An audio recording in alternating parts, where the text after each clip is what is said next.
Hello दोस्तों, मैं धनंजय गुप्ता आपका स्वागत करता हूं आज एक नई वीडियो में।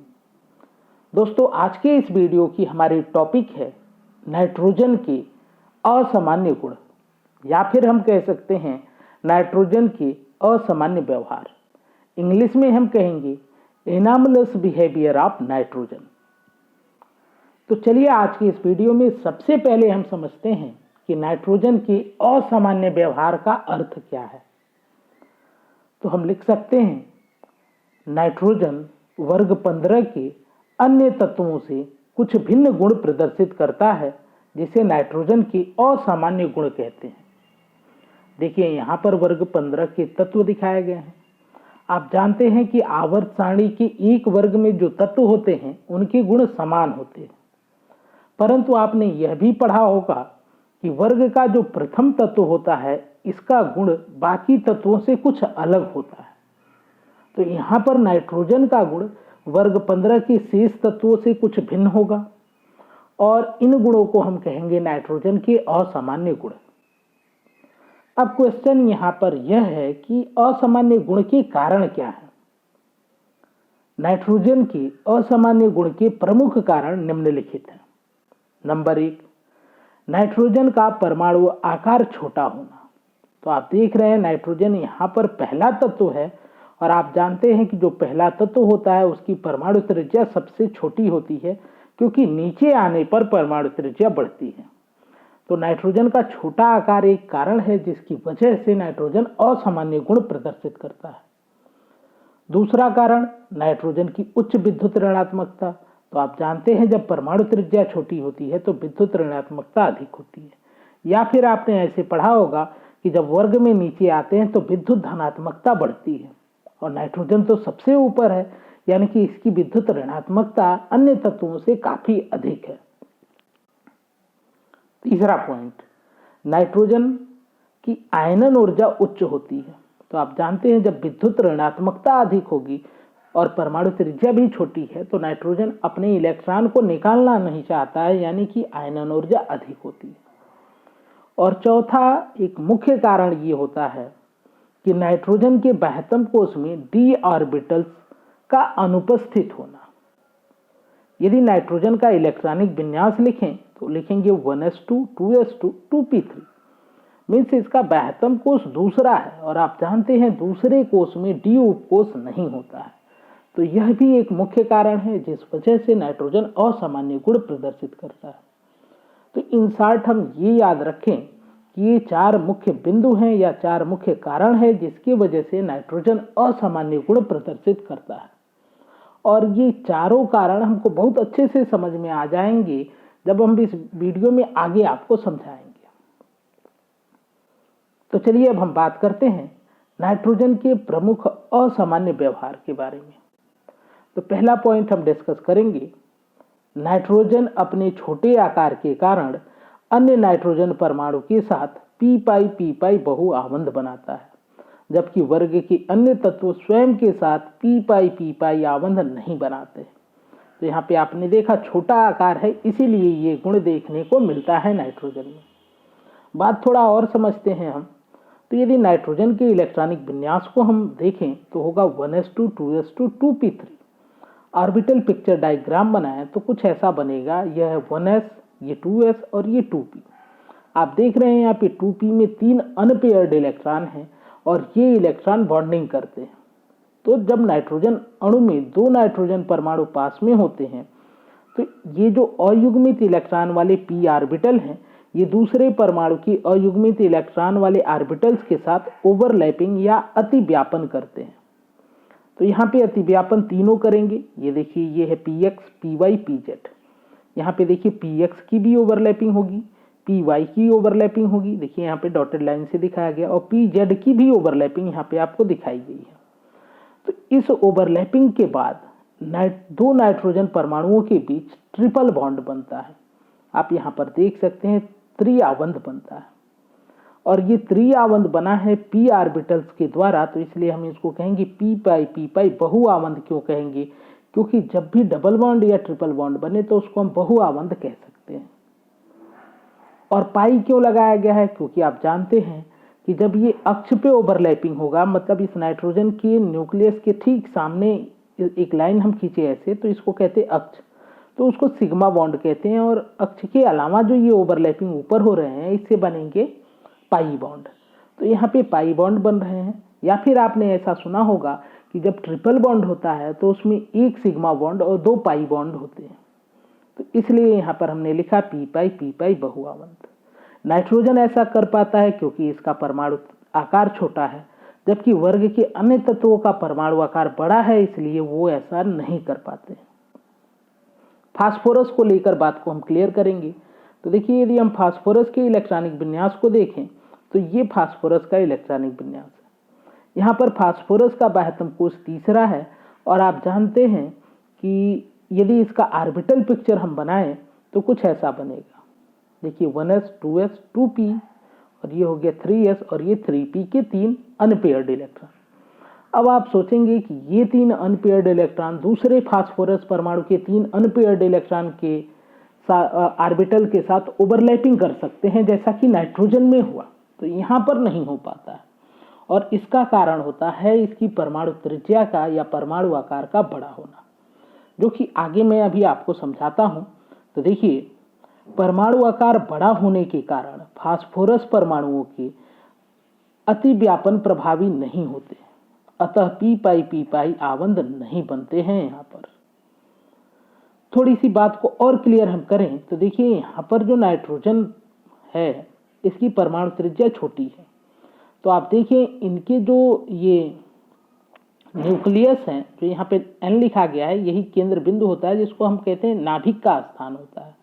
तो ये जो नाभिक है, इस इलेक्ट्रॉन पे इसका आकर्षण लगेगा, प्रभावी आकर्षण लगेगा, और ठीक इसी प्रकार इस नाभिक का दूसरे परमाणु के इलेक्ट्रॉन पे आकर्षण प्रभावी होगा, और इस वजह से ये ओवरलैपिंग हो जाती है। यहाँ पे देखें तो नाभिक के बीच की दूरी अधिक है, यानी कि इसके नाभिक का इस इलेक्ट्रॉन पे आकर्षण बहुत कम होगा, और इस नाभिक का इस इलेक्ट्रॉन पे दूसरे फास्फोरस के इलेक्ट्रॉन पे आकर्षण कम होगा, और इस वजह से यहाँ पर ओवरलैपिंग प्रभावी नहीं होती है।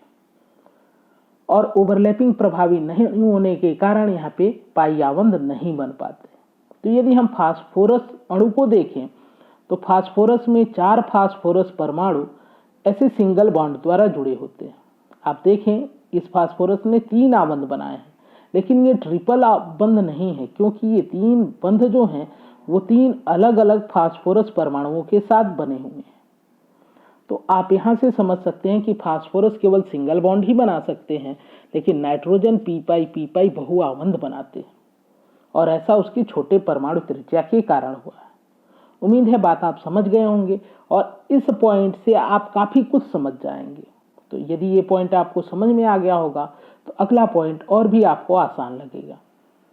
नाइट्रोजन में श्रृंखलन का गुण नहीं होता है, जबकि वर्ग के अन्य तत्वों में श्रृंखलन का गुण होता है, और इसका कारण है नाइट्रोजन के बीच का जो सिंगल बॉन्ड होता है वो बहुत ही दुर्बल होता है। अब इस पॉइंट को हम थोड़ा समझते हैं। अभी हमने पढ़ा कि नाइट्रोजन के बीच में ट्रिपल आवंध होता है, और हमने पढ़ा कि जो फास्फोरस होते हैं उनके बीच में सिंगल बॉन्ड होता है। तो जो फास्फोरस अणु होते हैं वो इस क्रम में जुड़कर चेन बना सकते हैं, लेकिन नाइट्रोजन का चेन नहीं बना सकता है। इसका कारण देखिए क्या है। तो अभी हमने पढ़ा कि जो नाइट्रोजन है इसका परमाणु आकार छोटा है, और इस वजह से जब यहाँ पे सिंगल बॉन्ड बनेगा, केवल सिंगल बॉन्ड ही बना हुआ है, तो ये नाभिक इस इलेक्ट्रॉन को आकर्षित करेगा, ये तो है ही, लेकिन ये वाला इलेक्ट्रॉन इस वाले इलेक्ट्रॉन को प्रतिकर्षित भी करेगा। इस वजह से ये सिंगल बॉन्ड बहुत ही वीक होगा, क्योंकि इलेक्ट्रॉनों के बीच दोनों परमाणुओं के इलेक्ट्रॉन एक दूसरे को प्रतिकर्षित करेंगे, तो परमाणु जो होंगे एक दूसरे से दूर जाने लगेंगे और बंध टूट जाएगा। यहाँ पर देखें तो फास्फोरस का आकार बड़ा है, तो इसके नाभिक एक दूसरे से दूर है, और नाभिक के दूर होने की वजह से ये इलेक्ट्रॉनों के बीच का जो प्रतिकर्षण है ये भी थोड़ा कम होगा, और इस प्रतिकर्षण के कम होने की वजह से ये सिंगल बॉन्ड अधिक स्थायी होता है। आप सिंपल सा लिख सकते हैं आपकी नाइट्रोजन जो अणु होता है उसमें यदि सिंगल बॉन्ड हो तो जो इलेक्ट्रॉन होंगे उनका घनत्व तो बहुत अधिक होता है और ये इलेक्ट्रॉन एक दूसरे को प्रतिकर्षित करने लगते हैं, जिस वजह से यहाँ पे सिंगल बॉन्ड बहुत ही वीक हो जाता है। जबकि फास्फोरस में इलेक्ट्रॉन दूर तक फैले हैं तो उनका घनत्व अधिक नहीं हो पाता है, और घनत्व अधिक न होने के कारण इलेक्ट्रॉन इलेक्ट्रॉन के बीच का जो प्रतिकर्षण है वो ज़्यादा नहीं हो पाता है। घनत्व कम होने का अर्थ है कि इलेक्ट्रॉन दूर दूर होंगे। तो ये कारण है कि नाइट्रोजन नाइट्रोजन के बीच का जो सिंगल बॉन्ड है वो बहुत ही दुर्बल होता है, और दुर्बल होने के कारण ही नाइट्रोजन यहाँ पर जैसे ही सिंगल बॉन्ड बनता है ये ओवरलैपिंग हो जाती है और इसके बीच ट्रिपल बॉन्ड बन जाता है। ओवरलैपिंग क्यों होती है ये मैंने आपको बताया, इस आकर्षण के कारण। तो ये ट्रिपल बॉन्ड बना के एक अणु बना लेते हैं। अब इसके पास दूसरे नाइट्रोजन अणु से जुड़ने के लिए कुछ रास्ता नहीं बचता है। लेकिन फास्फोरस में क्या है कि फास्फोरस अणु दूसरे फास्फोरस अणु के साथ जुड़कर ऐसे श्रृंखला बना लेते हैं। ऐसे आर्सेनिक भी कर सकता है, ऐसे एंटीमनी भी कर सकता है, लेकिन यहाँ पर मैंने फास्फोरस के उदाहरण से आपको समझाया है। तो हम लिख सकते हैं क्योंकि नाइट्रोजन के छोटे आकार के कारण दोनों नाइट्रोजन परमाणुओं के इलेक्ट्रॉनों के मध्य प्रबल प्रतिकर्षण कार्य करता है, अतः नाइट्रोजन नाइट्रोजन का सिंगल बंध फास्फोरस फास्फोरस सिंगल बंध की अपेक्षा दुर्बल होता है। उम्मीद है बात आप समझ गए होंगे। अगले पॉइंट की तरफ चलते हैं।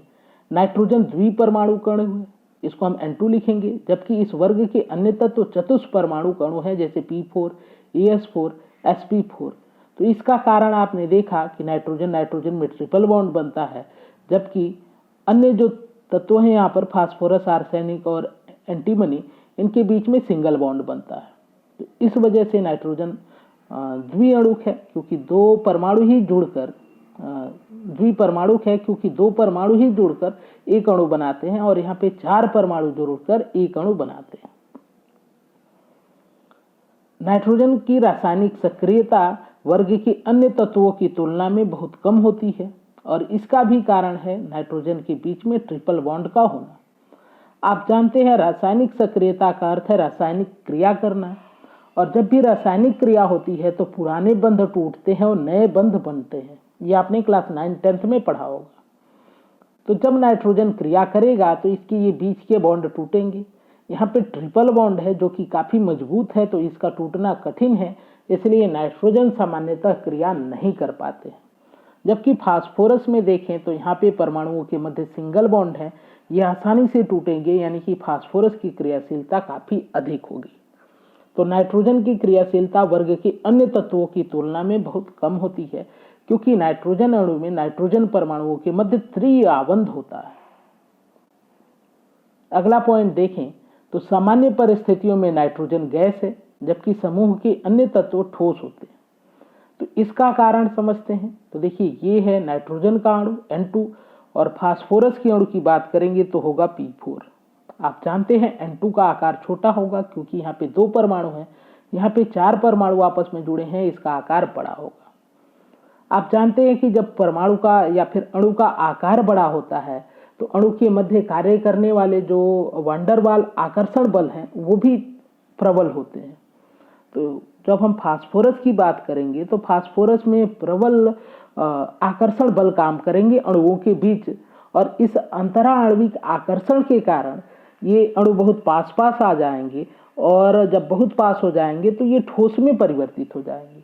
लेकिन नाइट्रोजन में जो आकर्षण बल है, जिसको अंतराणविक आकर्षण बल हम कहते हैं, वो बहुत ही दुर्बल होगा क्योंकि इसका आकार छोटा है, और छोटे आकार के कारण जो अंतराणविक आकर्षण है वो दुर्बल होगा, तो इसके अणु दूर दूर रहेंगे, अर्थात कि गैस अवस्था में रहेंगे। आप जानते हैं गैस में अणु दूर दूर होते हैं और ठोस और में अणु बहुत पास पास होते हैं। तो इसका कारण भी है इसका आकार का छोटा होना, जिसकी वजह से यहाँ पे आकर्षण दुर्बल होता है और नाइट्रोजन गैस के रूप में होती है। उम्मीद है ये पॉइंट आपको समझ में आ गया होगा। आगे हम अगले पॉइंट की तरफ चलते हैं। उच्च विद्युत ऋणात्मकता के कारण नाइट्रोजन स्पष्ट रूप से अधातु है। आर्सेनिक एंटीमनी ये उपधातु हैं, बिस्मथ धातु हैं। तो अभी हमने बात किया कि नाइट्रोजन की परमाणु त्रिज्या छोटी होती है, यहाँ से आप समझ सकते हैं। जबकि वर्ग के अन्य तत्वों की परमाणु त्रिज्या नाइट्रोजन से बड़ी होगी और छोटी त्रिज्या के कारण जो नाइट्रोजन का न्यूक्लियस है ये किसी दूसरे परमाणु के इलेक्ट्रॉन को बहुत तेजी से आकर्षित करेगा, जबकि ये वाला न्यूक्लियस किसी दूसरे परमाणु के इलेक्ट्रॉन को तेजी से आकर्षित नहीं कर पाता है। इसलिए हम कहते हैं नाइट्रोजन की विद्युत ऋणात्मकता उच्च होती है। और आप जानते हैं कि उच्च विद्युत ऋणात्मकता वाले जो तत्व होते हैं वे अधातु होते हैं, क्योंकि धातुएं तो विद्युत धनात्मक होती हैं। तो नाइट्रोजन अधातु है क्योंकि इसकी विद्युत ऋणात्मकता उच्च है। नाइट्रोजन हाइड्रोजन आबंध बनाता है, जबकि अन्य तत्व कम विद्युत ऋणात्मकता के कारण हाइड्रोजन आबंध नहीं बनाते। तो यदि हम लोग बात करें किसी ऐसे यौगिक की जहां पे नाइट्रोजन हाइड्रोजन से जुड़ा हो, जैसे यहाँ पे हमने एग्जाम्पल अमोनिया का लिया है, तो नाइट्रोजन अधिक विद्युत ऋणात्मक है, इसलिए ये इस बॉन्ड पेयर इलेक्ट्रॉन को ये अपनी तरफ खींचता है, जिससे यहाँ पर पार्शियल नेगेटिव और यहाँ पे आंशिक धनावेश या आप कहेंगे पार्शियल पॉजिटिव चार्ज आ जाता है। अब इस आंशिक धनावेश के कारण ये हाइड्रोजन किसी दूसरे अमोनिया के अणु के नाइट्रोजन के साथ एक वीक बॉन्ड बनाने लगता है। अब ये वीक बॉन्ड क्यों बना? क्योंकि देखिए ये आंशिक रूप से धनावेशित हो गया और यहाँ पे नाइट्रोजन आंशिक रूप से ऋणावेशित है, तो धन और ऋण आवेश के बीच का जो आकर्षण होता है वो यहाँ पे काम करने लगता है और यहाँ पे एक वीक बॉन्ड बनता है, मीन्स दुर्बल बंध बनता है, जिसको हम कहते हैं हाइड्रोजन आबंध। यदि सपोज करें यहाँ पे नाइट्रोजन को हटा के हम फास्फोरस लगा दें, तो फास्फोरस हाइड्रोजन के इलेक्ट्रॉन को अपनी तरफ नहीं खींच पाएगा, क्योंकि फास्फोरस की विद्युत ऋणात्मकता कम है। तो इसलिए ये जो आंशिक ऋणावेश यहाँ पे उत्पन्न हो रहा है ये नहीं उत्पन्न हो पाएगा या बहुत ही कम मात्रा में उत्पन्न होगा। हाइड्रोजन पे ये धनावेश भी बहुत कम मात्रा में उत्पन्न होगा और इस अवस्था में ये बॉन्ड नहीं बन पाएगा, क्योंकि ये बॉन्ड तभी बनेगा जब हाइड्रोजन पे प्रभावी आंशिक धनावेश उत्पन्न हो, और ये प्रभावी आंशिक धनावेश तभी उत्पन्न हो सकता है जब हाइड्रोजन के साथ कोई प्रबल विद्युत ऋणात्मक तत्व जुड़ा है। जैसे कि आपने क्लास 11th में पढ़ा होगा कि हाइड्रोजन बांड तभी बनता है जब हाइड्रोजन के साथ नाइट्रोजन हो, ऑक्सीजन हो या फिर फ्लोरीन हो। तो उम्मीद है ये पॉइंट आपको क्लियर हो गया होगा कि फास्फोरस हाइड्रोजन बॉन्ड क्यों नहीं बनाते। नाइट्रोजन पेंटाहेलाइड नहीं बनाता है, जबकि अन्य तत्व पेंटाहेलाइड बनाते हैं।